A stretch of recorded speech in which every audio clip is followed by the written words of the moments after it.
دخترم من دیگه باید برم. منو ول نکن بابا. دخترم اینطوری نگو. حاله عزیز دلم، من که همه چی رو بهت گفتم. خودت میدونی که مجبورم برم. نه خیلی بابا.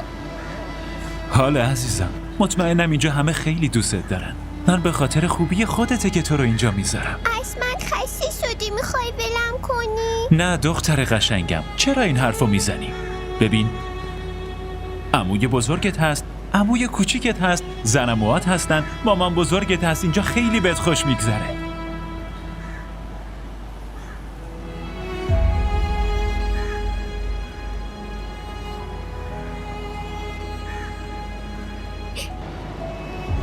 عزیزم لطفاً بابا رو درک کن، لطفاً.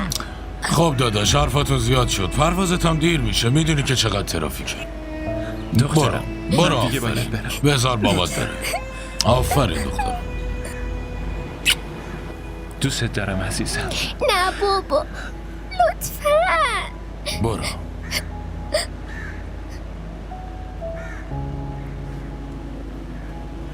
مراقب خودت باش، نگران اینم نباش، همه چی درست میشه. باشه؟ بابا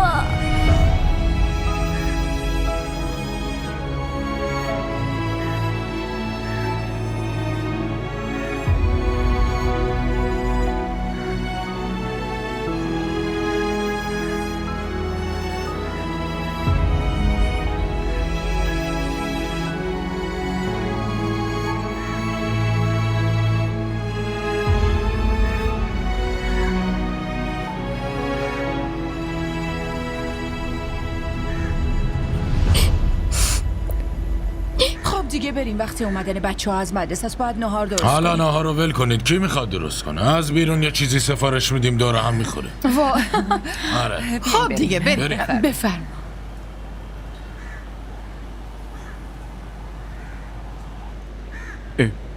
حاله که هنوز اونجا وایستده. حاله دخترم بیا اینجا، بیا.